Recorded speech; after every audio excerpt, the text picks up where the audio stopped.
pusaka ini bahkan tidak boleh dilihat. Karena sekali melihat, resikonya bisa membawa musibah. Bayangkan sebuah pusaka yang begitu keramat, hingga sang pemilik, seorang wali besar tanah Jawa, memberikan mandat terakhir yang menggetarkan. Siapapun yang berani melihat bentuk aslinya, maka matanya akan buta seketika.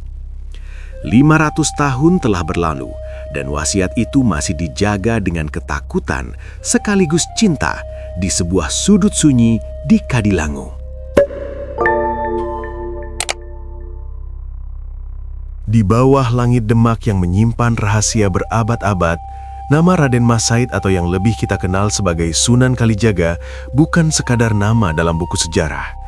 Beliau adalah sebuah fenomena budaya, jembatan antara dua peradaban besar dan penjaga ruh Islam di tanah Jawa. Lahir sekitar tahun 1450 Masehi di Tuban, saat Majapahit mulai meredup, ia muncul sebagai sosok yang mampu menanamkan tauhid tanpa mencabut akar tradisi. Namun, di balik lembutnya nada dakwah lewat wayang kulit dan tembang ilir-ilir, tersimpan sisi lain yang penuh dengan kekuatan batin dan kanuragan. Sejarah mencatat, ia bukan sekadar pendakwah, melainkan kesatria spiritual yang meninggalkan jejak berupa pusaka-pusaka keramat. Kisah ini tidak dimulai dari masa lalu yang jauh, melainkan dari sebuah janji yang masih dijaga hingga detik ini di Kadilangu. Setiap tanggal 10 Zulhijjah, bertepatan dengan Hari Raya Idul Adha, suasana di makam Sunan Kalijaga berubah menjadi sangat sakral. Inilah waktu pelaksanaan ritual jamasan, sebuah wasiat yang tak boleh dilanggar oleh keturunannya. Raden Krisnaidi, pelaksana tugas Panembahan Kadilangu, menegaskan betapa sakralnya amanah ini.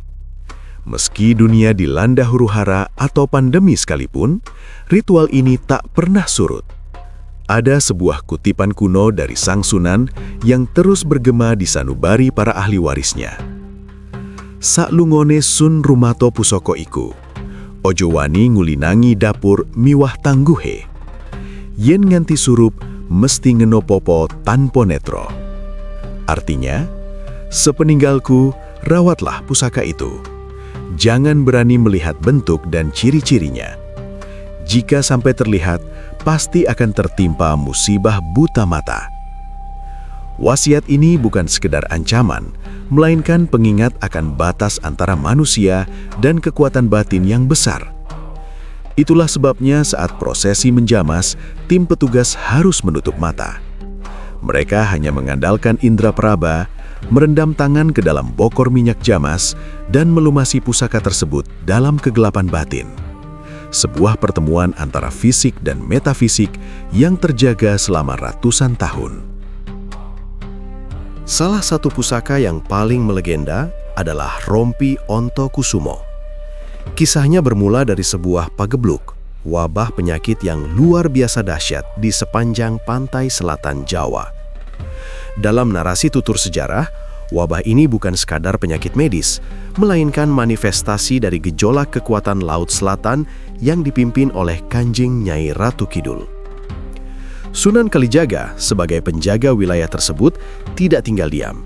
Terjadi sebuah benturan kekuatan antara sang wali dan sang penguasa laut. Namun, sejarah tutur menyebutkan bahwa dalam benturan awal, sang Sunan mengalami kekalahan batin. Bukan karena ilmunya kurang, melainkan karena ia belum menemukan kunci yang tepat. Dalam sujud dan tafakurnya, ia mendapat wangsit atau petunjuk langit. Ia diperintahkan untuk menghatamkan Al-Quran di Masjid Agung Demak. Bersama para anggota Wali Songo lainnya, Sunan Kalijaga tenggelam dalam ayat-ayat suci. Kisah keajaiban. Konon, setelah sholat subuh berjamaah pada Kamis Legi malam Jumat Pahing, para wali dikejutkan dengan munculnya selembar kulit kambing di tengah-tengah mereka. Sunan Bonang, sang guru yang ahli simbolisme, kemudian merajah kulit tersebut menjadi sebuah pakaian, sebuah rompi. Ajaibnya, rompi itu terasa sempit saat dicoba oleh Sunan Bonang maupun wali lainnya. Namun ketika disampirkan ke bahu Sunan Kalijaga, rompi itu melekat sempurna seolah kulit kedua. Inilah rompi Ontokusumo, sebuah pusaka yang konon memancarkan cahaya yang bahkan para wali sendiri sulit menggambarkannya secara logika manusia. Dengan mengenakan rompi ini sebagai tameng batin, Sunan Kalijaga kembali menuju Laut Selatan. Kali ini, auranya tak tertandingi. Keindahan akhlak dan kekuatan spiritualnya membuat sang penguasa Laut Selatan tunduk, bukan dengan kehancuran, melainkan dengan pengakuan atas keesaan Allah Subhanahu wa Ta'ala. Jika Ontokusumo adalah tameng, maka Kiai Carubuk adalah pedangnya. Pusaka ini lahir dari tangan dingin Empu Supa Mandrangi, seorang empu sakti sekaligus sahabat karib Sunan Kalijaga. Ada ironi dan filsafat tinggi dalam pembuatan keris ini. Sunan Kalijaga mendatangi Empu Supa dan hanya menyerahkan sepotong besi kecil, besarnya tak lebih dari sebuah biji asam. "Buatkan aku sebilah keris dari besi ini," pinta sang Sunan. Empu Supa sempat ragu, bagaimana mungkin besi sekecil itu bisa menjadi keris yang gagah?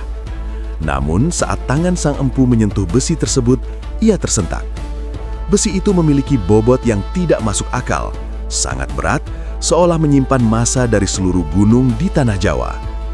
Empu Supa kemudian mengerjakan pesanan itu dengan laku prihatin di atas sebuah landasan, yang kini dikenal sebagai Batu Bobot di daerah Merapen. Hasilnya, sebuah keris dengan 17 lekuk atau luk yang sempurna. Kiai Carubuk bukan sekedar senjata, ia adalah simbol ketajaman tauhid. Kelak dalam catatan sejarah transisi kekuasaan, keris ini pula yang disebut-sebut mampu meredam kesaktian keris setan kober milik Arya Penangsang yang melegenda dalam pemberontakan di Mataram. Kesaktian Sunan Kalijaga bukan hanya pada benda yang bisa dibawa, tetapi juga pada alam yang ia pijak. Narasi sejarah ini tidak lengkap tanpa menyebutkan 3 situs fenomenal. Api abadi Merapen. Di Grobogan, api menyembur dari perut bumi. Legenda menyebutkan api ini muncul saat Sunan Kalijaga menancapkan tongkatnya usai penaklukan Majapahit oleh Demak. Meski hujan badai menerjang, api yang muncul karena gas alam ini tetap berkobar, simbol semangat dakwah yang tak kunjung padam. Sumur Jalatunda terletak di Kadilango. Sumur ini adalah jawaban atas dahaga spiritual.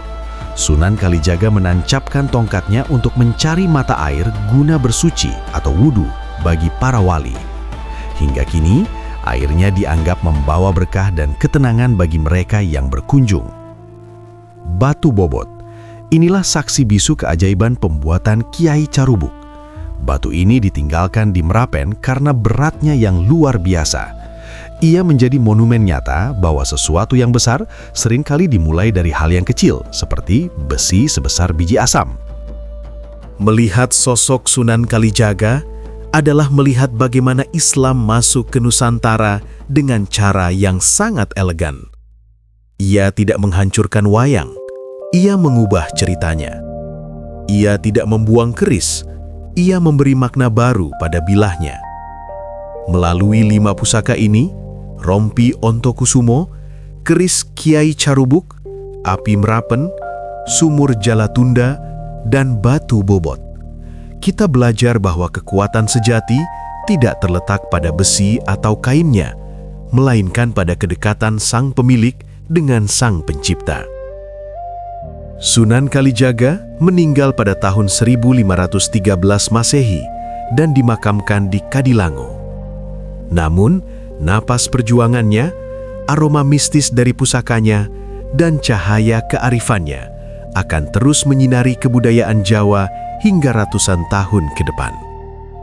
Beliau adalah pengingat bahwa untuk menjadi seorang hamba yang taat, kita tidak perlu kehilangan jati diri sebagai manusia yang berbudaya.